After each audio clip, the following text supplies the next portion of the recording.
कृष्ण आते हैं। श्री सुखदेव जी अब राजा परीक्षित को कहते कि महाराज, श्री नारायण के नाभि कमल से ब्रह्मा और ब्रह्मा की पुत्र मरीचि, मरीचि के कश्यप, कश्यप के सूर्यदेव, और यहीं से सूर्य वंश प्रारंभ हुआ। और सूर्यदेव के श्री मनु महाराज, मनु महाराज के इक्ष्वाकु, इक्ष्वाकु इत्यादि 10 पुत्र हुए। शर्याती जिनकी एक कन्या सुकन्या, जिसका विवाह चमन ऋषि के साथ हुआ था।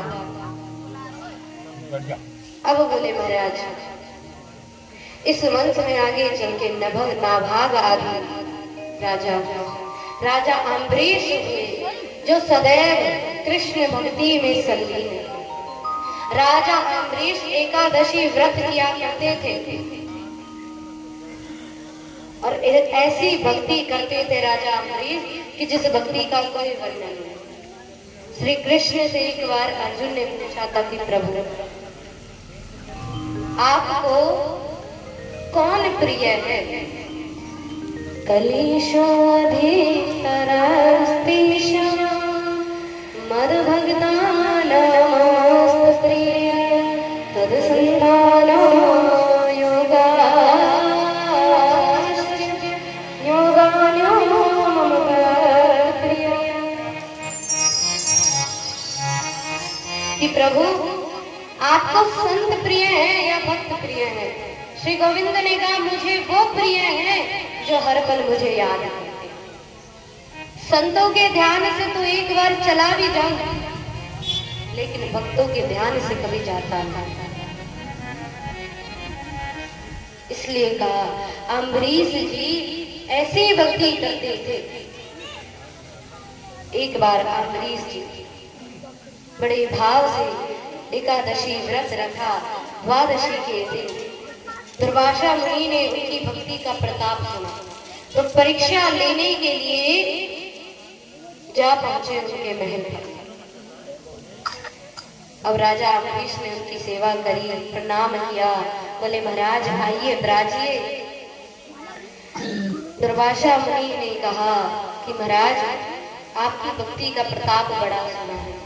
राजा अम्बरीश ने कहा, प्रभु आप प्रसाद पाइए, हमने एकादशी व्रत किया है, आपको प्रसाद खिलाकर स्वयं प्रसाद खाएंगे।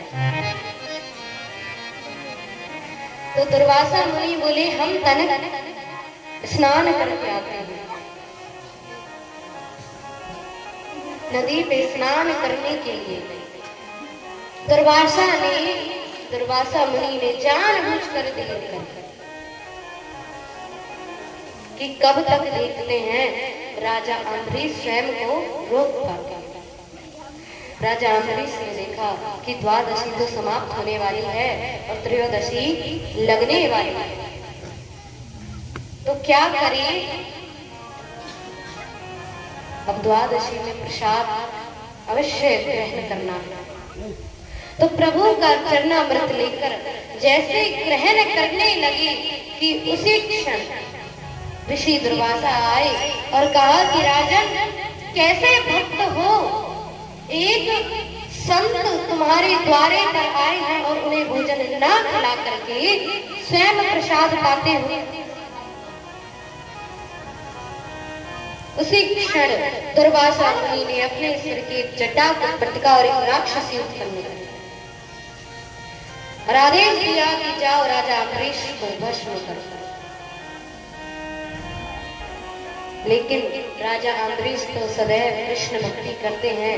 विष्णु भगवान का सुदर्शन चक्र आया और उस राक्षसी का वध किया।